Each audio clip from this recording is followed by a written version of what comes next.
Hey guys, welcome back to the channel. कुछ दिन पहले मैंने अपने चैनल पे बताया था ऐसे ही कैजुअली कि अमित ने आजकल ना मुझे दुबई की लिस्टिंग्स भेजनी शुरू कर दी है, घर की, बिजनेस की। तो पता नहीं अमित के दिमाग में चल क्या रहा है। तो मैंने कैजुअली मेंशन किया था, हमने अमित से पूछा था कि Amit are we moving back to Dubai. तो अमित ने तो वो बात गोल मोल कर दी, लेकिन आप लोगों ने मुझे उसके बाद इतने सारे मैसेजेस किए, कमेंट्स किए कि Shilpa, is it all about citizenship? Why people leave Canada after getting citizenship? Why you guys are moving back to Dubai if in case we are moving back to Dubai? और अगर कई लोगों ने तो ये भी पूछा कि अगर सिटीजनशिप लेने के बाद हम लोग डिसाइड करें वापस अपनी कंट्री में मूव होने का या फिर गल्फ कंट्री में मूव होने का, मोस्टली लोग गल्फ में ही मूव होते हैं, तो फिर क्या क्या चीजें हैं जो हमें कंसीडर करनी चाहिए। तो मुझे लगा यार ठीक है, चाहे हम लोग मजाक कर रहे थे या सीरियस थे या जो भी, वो हम आज इस वीडियो में डिस्कस करेंगे, लेकिन ये टॉपिक अच्छा है इन्फॉर्मेशन देने के लिए। And we started our research कि बात करते हैं चलो इसके ऊपर। तो इस वीडियो में हम लोग बात करने वाले हैं कि लोग कनाडा आते क्यों हैं, अगर वापस ही जाना होता है सिटीजनशिप लेकर, तो सिटीजनशिप लेने के बाद वापस जाना कंसीडर करते क्यों है, और अगर आप डिसाइड कर ही लेते हो कि अब सिटीजनशिप हो गई है, अब हमें वापस जाना है, चाहे किसी भी कंट्री में जाना है, तो क्या क्या चीजें हैं जिनका आपको ध्यान रखना चाहिए और फिर डिसाइड करना चाहिए क्या वापस जाना इतना आसान है। तो चलो शुरू करते हैं। तो गाइस, सबसे पहले तो ये डिस्कस करते हैं कि लोग कंसीडर ही क्यों करते हैं कनाडा में आने के लिए। People could have different reasons, हमारे भी अपने रीजंस थे। तो देखो, सबसे पहले तो ये चीज होती है कि एक वेस्टर्न कंट्री या फिर नॉर्थ अमेरिकन कंट्री में जो रहने का चार्म होता है, क्रेज होता है ना, वो लोगों को कनाडा में खींच कर लेकर आता है। उसके अलावा एक और चीज है, अगर आप डेवलप्ड कंट्रीज की बात करो और सिटीजनशिप की बात करो, तो कनाडा इज अ कंट्री जिसका सिटीजनशिप लेना सबसे ज्यादा इजी है। लाइक 3 साल आप यहाँ पर रहो, उसके बाद सिटीजनशिप अप्लाई कर दो। तो ये एक रीजन होता है लोग कनाडा में आते हैं। उसके अलावा there are other reasons like free health care, free education, kids की एजुकेशन यहाँ पे फ्री है और सेम एजुकेशन है सारे बच्चों के लिए, तो ये एक बड़ी अच्छी बात है। उसके अलावा जो सोशल सिक्योरिटी है यहाँ पर, आप जब तक जॉब कर रहे हो या बिजनेस कर रहे हो तब तक गवर्नमेंट आपका ध्यान रखती है। And it's a safe country to spend your old age. तो ओल्ड एज में जैसे हेल्थ केयर बिल्कुल ही फ्री होता है। हम जैसे कितना मर्जी डिबेट करते हैं कि हेल्थ केयर फ्री है या नहीं है, but yes, for old age people health care is absolutely free. And उनको जो पेंशन मिलती है that is also good enough to make a good living in Canada. अगर इतने सारे बेनिफिट्स हैं कनाडा में मूव होने के, तो सिटीजनशिप लेने के बाद ऐसा क्या हो जाता है कि लोग फिर से सोचने लग जाते हैं कि यार अब कनाडा में रहें तो या कनाडा में फिर जाएं। तो उसके भी कुछ रीजंस हैं जो जल्दी से कवर कर लेते हैं। मुझे लगता है सबसे पहला रीजन जो हो सकता है ना, जो मुझे भी लगता है कि है, वही जो बेनिफिट्स है ना सारे, उनको आप रीजन से बना सकते हो कनाडा छोड़कर जाने के। जैसे कि टैक्स जो यहाँ पर है, सभी लोग बोलते हैं कनाडा में टैक्सेस बहुत ज्यादा, और मैं तो एक बात बोलती हूँ, कनाडा की ना गवर्नमेंट बहुत अमीर है, लोग सारे मिडिल क्लास है, क्योंकि हमारी सारी सैलरी टैक्स में चली जाती है। तो आपको सीपीपी मिलता है जब आप बूढ़े हो जाते हो, आपको ईआई मिलती है जब आपकी जॉब चली जाती है, जो आप टैक्सेस पे करते हो उससे आपके बच्चे फ्री में एजुकेशन लेते हैं। लेकिन महीने के एक्सपेंसेस भी कवर करने के लिए हाथ में सैलरी चाहिए ना यार। वो सारी चीजें बहुत अच्छी दिखती है, लेकिन जब महीने के खर्चों के बाद सेविंग्स के लिए कुछ नहीं बचता ना, तो टैक्स जो है सिस्टम यहाँ का, वो आपको हार्ड हिट करता है। That could be one reason. फिर आपको लगता है यार गल्फ में चले जाओ जहां पे टैक्सेस लगते ही नहीं है, या अपनी कंट्रीज में चले जाओ जहां पे आप कुछ भी करके, कुछ तिकड़ाबाजी करके कुछ ना कुछ टैक्सेस बचा सकते हो। वन रीजन लोग कनाडा छोड़ने का, जाने का सोचते हैं, बिकॉज अभी कनाडा में इन्फ्लेशन की वजह से, खर्चों की वजह से, इन हैंड सैलरीज जो आती है, मॉर्गेजेस बढ़ने की वजह से खर्चे चलाना थोड़ा सा मुश्किल हो गया है। दूसरा रीजन मैं कहती हूँ वेदर। कितना ही अच्छा स्नोई वेदर हो, मैंने इंस्टाग्राम पे कल पोस्ट भी डाली थी, बड़ा ब्यूटीफुल लग रहा था, बहुत अच्छी स्नो थी।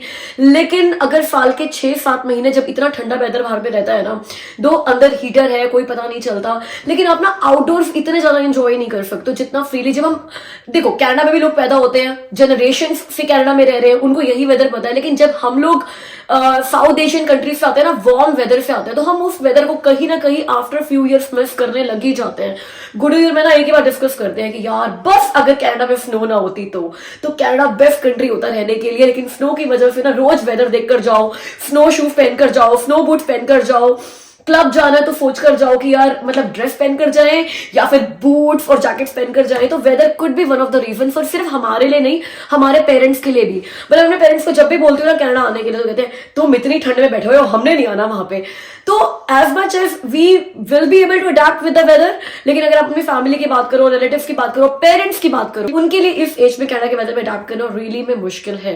तीसरी चीज मैं कहूंगी health care. Yes, health care is free. As much as हम ये गाना गाते रहे कि हेल्थ केयर फ्री है, सब है, मैं खुद हेल्थ केयर में जॉब करती हूँ, और जब मुझे एक्चुअली मैं पहली बार इमरजेंसी सर्विसेज लेने की जरूरत पड़ी, जिसका मैंने वीडियो भी बनाया हुआ है, तो मैंने उस जगह पर जहां मैं रोज जाती हूँ, जिस हॉस्पिटल में जॉब करती हूँ, मैंने 5 घंटे वेट करी है डॉक्टर से मिलने के लिए। क्योंकि this is how Canada health care system is, it is overburden. लोग बहुत ज्यादा आते जा रहे हैं, उस हिसाब से हेल्थ केयर सर्विसेज नहीं बढ़ रही। और जब आप पेन में होते हो ना, आप शायद अपना पेन झेल भी लो कि इट्स ओके, डॉक्टर्स तो बहुत अच्छे हैं, फैसिलिटीज तो बहुत अच्छी है, बस एक बार डॉक्टर से मिलने की देर है, झेल लो। लेकिन यार इमेजिन जब आपका बच्चा इतनी पेन में हो, I can not even imagine. वो उस टाइम मैं अपने आप को नहीं संभाल पा रही थी, जो मेरी सिचुएशन थी और मेरे को डॉक्टर की वेट करनी पड़ रही थी। I never even want to think about it कि अगर कभी मेरे बच्चे को इतना पेन हुआ और मैं एज अ पेरेंट कुछ भी नहीं कर पा रही, फिर उसको लेकर वेटिंग रूम में बैठी हुई हूँ, डॉक्टर की वेट कर रही हूँ।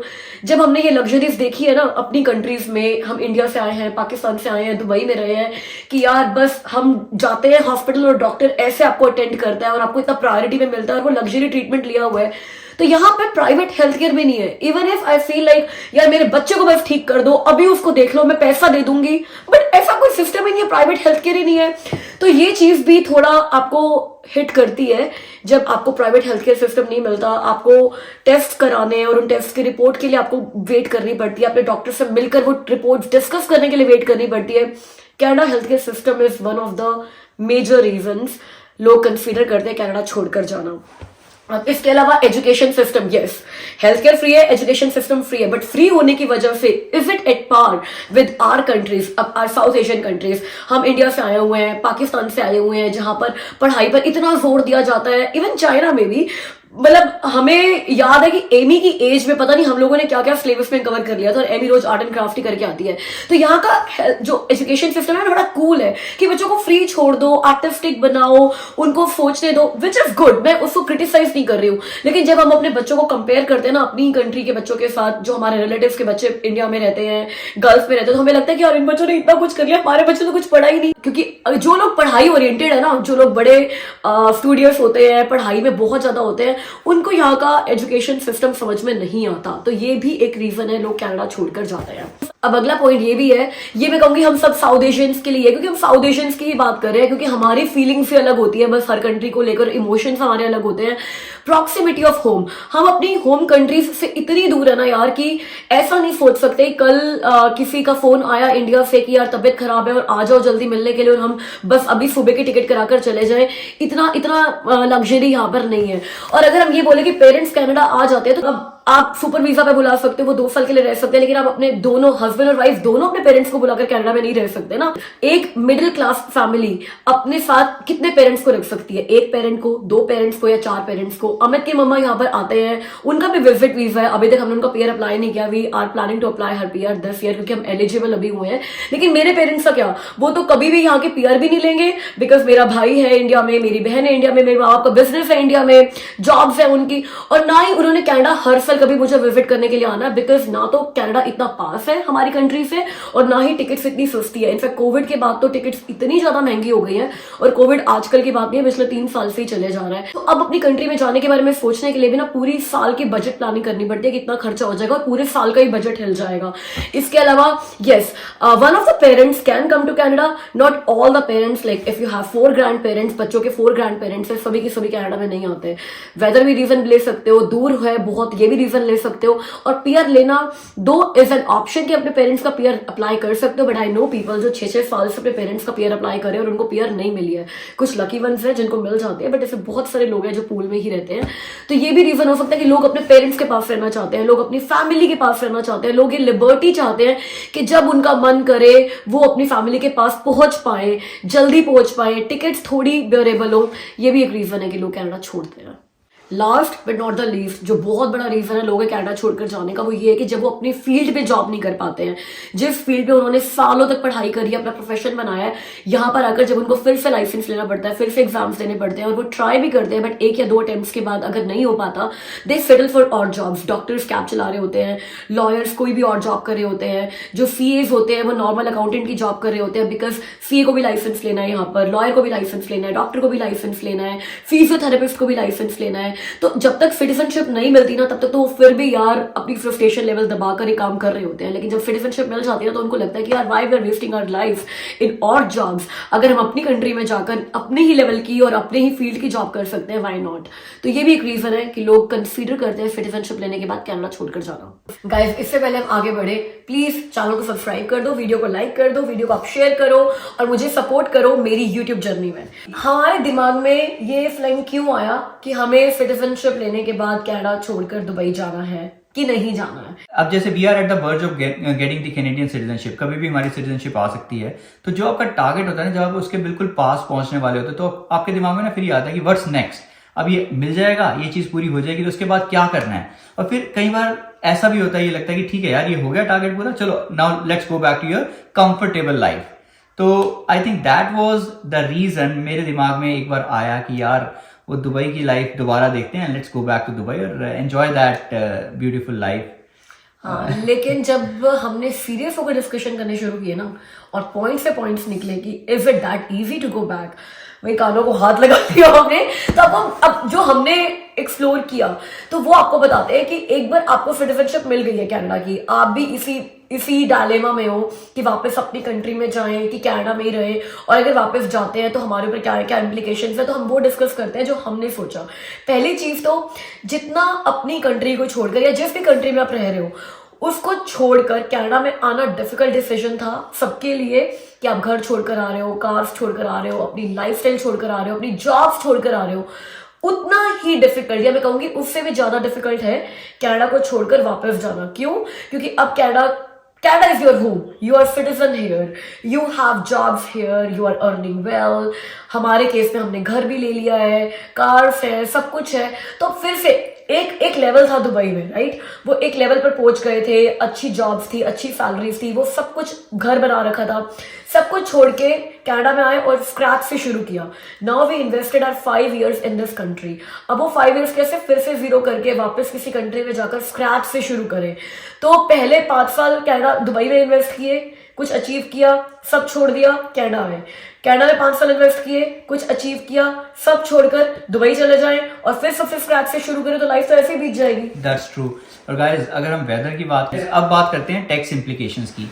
अब जब आप कनाडा के सिटीजन बन जाते हो, उसके बाद चाहे आप कंट्री छोड़कर कहीं और रहने के लिए चले जाओ, आपको ये आपकी रिस्पॉन्सिबिलिटी है और ये आपकी ड्यूटी है कि आपको हर साल कनाडा में टैक्सेस फाइल करने हैं। तो आपकी इनकम कनाडा में या कनाडा के बाहर किसी भी सोर्स से कोई भी इनकम है ना, you have to declare that income and you have to file taxes in Canada. और अगर आप डिसाइड करते हो कि आपको टैक्स फाइल नहीं करने, तो उस केस में आपके जो भी बेनिफिट्स है ना, जो आपको कनाडा से मिलते हैं, like free health care, free education, आपको वो सारे बेनिफिट्स छोड़ने पड़ेंगे। अब बात करते हैं प्रॉपर्टीज की। अब अगर आप कनाडा में कुछ टाइम रहे हो और आपने कनाडा में एक प्रॉपर्टी ली है जो आपका प्रिंसिपल रेजिडेंस है, जिस दिन आप कनाडा छोड़कर जा रहे हो, आपका प्रिंसिपल रेजिडेंस भी आपकी इन्वेस्टमेंट प्रॉपर्टी में कन्वर्ट हो जाता है। Like you do not have any principal residence, you only have a investment property in Canada. और अगर आपकी मल्टीपल प्रॉपर्टीज है, आपकी सारी प्रॉपर्टीज आपकी इन्वेस्टमेंट प्रॉपर्टीज होती है। अब इन्वेस्टमेंट प्रॉपर्टीज से जो भी आपको रेंट आता है, you have to file your taxes every year in Canada and you have to declare that rental income and you have to pay taxes on your rental income. अब जो आपका principal residence है वो भी investment property हो गया है। और जब आप इन्वेस्टमेंट प्रॉपर्टी सेल करते हो, मान लो कनाडा छोड़कर जाने के बाद 1 साल के बाद या 2 साल के बाद डिसाइड किया कि we are not coming back to Canada, और हमारी जो प्रॉपर्टी है, चाहे एक प्रॉपर्टी भी थी आपकी जिसमें आप रहते थे, अब आपको वो सेल कर देनी है और वो पैसा यूज करना है, तो वो आप इन्वेस्टमेंट प्रॉपर्टी की तरह सेल करोगे। और इन्वेस्टमेंट प्रॉपर्टी जब आप सेल करते हो, तो जो कैपिटल गेन्स आपका होता है, तो उसके 50% आपको टैक्स पे करना होता है। तो हो सकता है आपने 6 लाख का एक घर खरीदा था, उसके ऊपर 1-2 लाख ऊपर लगा दिए, क्लोजिंग कॉस्ट भी लगाई थी और सारा कुछ करके वो घर आपको 7 लाख का पड़ गया था, ठीक है? अब वो बिका ही 7 लाख का है। आपकी तरफ से आपको कोई प्रॉफिट और कोई लॉस नहीं हुआ है, बट आपको गवर्नमेंट के हिसाब से 1 लाख का नेट कैपिटल गेन हुआ है और उसके 50,000 पे आपको टैक्स पे करना है। अब गाइस, अगर ओल्ड एज पेंशन की भी बात करें ना, तो उसके लिए भी एक रिक्वायरमेंट है कि आपको कनाडा में 10 साल तक मिनिमम रहना है। अब आपको सिटीजनशिप मिली, 4 साल में मिली, 5 साल में मिली, और आप उसके बाद कंट्री छोड़कर निकल गए, तो भूल जाओ ओल्ड एज पेंशन। अगर वापस आकर बूढ़े होने से पहले 65 साल से पहले 5 साल और नहीं बिताए आपने तो आपको ओल्ड एज पेंशन मिलेगी ही नहीं, जो 65 साल के बाद यहाँ पर सभी को मिलती है।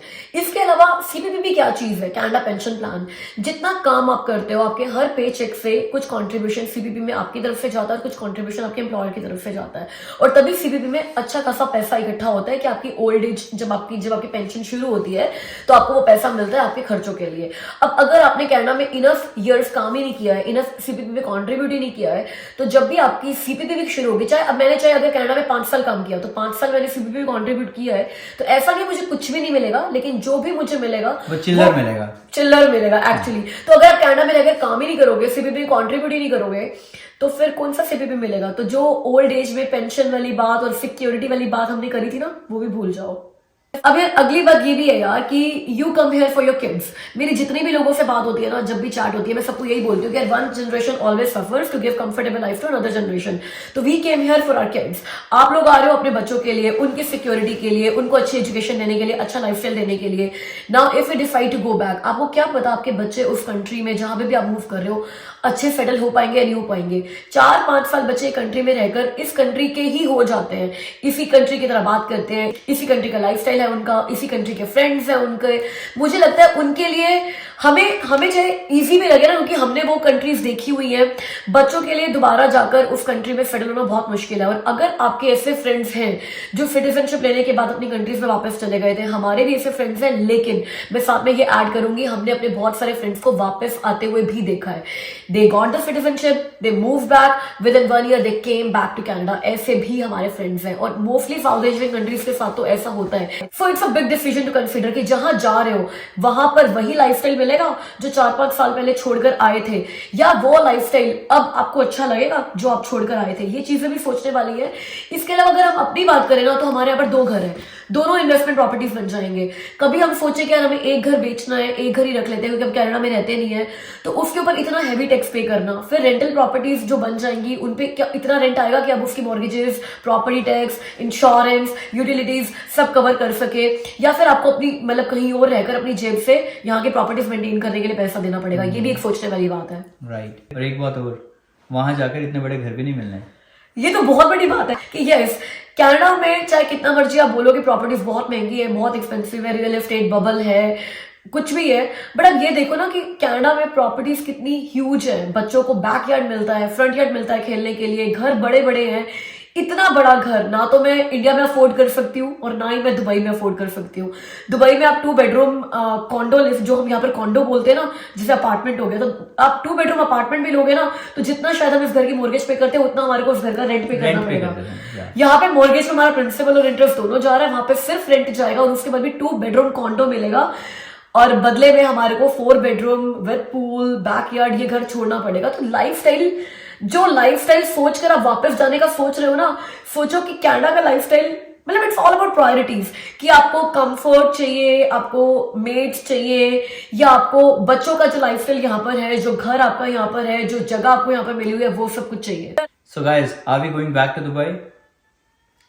अभी विंटर्स चल रहे हैं अभी तो मन करता है कई बार अभी तो बहुत मन करता है जाने का, लेकिन मैं वही बोलूंगी कि as much as I love Dubai, Dubai is my first love, जितना ज्यादा मन है दुबई जाने का, बट एक बात बताऊं, मन की अगर सुनते रहेंगे तो यार लाइफ अगर मन की सुनकर चलती तो पता नहीं आज कहाँ होती।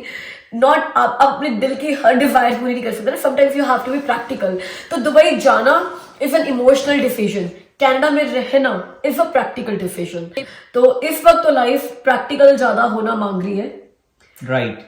तो यू गॉट योर डिसीजन, लेकिन नेवर से नेवर। मैं हमेशा ये बात बोलती हूँ, मैंने कभी ये नहीं सोचा था कि अमित कंसीडर करेंगे दुबई वापस मूव होना, और मैंने कभी ये भी नहीं सोचा था कि हमारे रोल्स रिवर्स हो जाएंगे हमारे घर में, कि मैं अमित के साथ कंटेम्पलेट कर रही हूँ और प्रोज एंड कॉन्स देख रही हूँ, और फिर मैं अमित को ये बोल रही हूँ कि Amit it doesn't make sense to go back to Dubai. मुझे लगा कि तुम ऑफिस में जा रही हो, मैं घर में बर्तन धो रहा हूँ तो नेवर से नेवर, अभी के लिए there is no plan as such, there is no planning in pipeline. और गाइस, अगर आप भी सोच रहे हो कि कनाडा छोड़कर अपनी कंट्री में या गल्फ कंट्री में चले जाना है, तो प्लीज इन पॉइंट्स को ध्यान रखो। अपने बच्चों के बारे में सोचो, घरों के बारे में सोचो, टैक्स इम्प्लीकेशंस के बारे में सोचो, ओल्ड एज सिक्योरिटी के बारे में सोचो, और उसके बाद डिसाइड करो व्हाट्स गुड फॉर यू। और अगर आपको कोई और स्ट्रॉन्ग रीजन पता है ना तो प्लीज मेंशन करो कमेंट्स में। प्लीज कमेंट्स में मेंशन करो कि why you came to Canada, why you want to leave Canada, और अगर कनाडा सिटीजनशिप लेने के बाद आपने छोड़ना ही है तो फिर आपको क्या लगता है कि what are the strong reasons people should consider.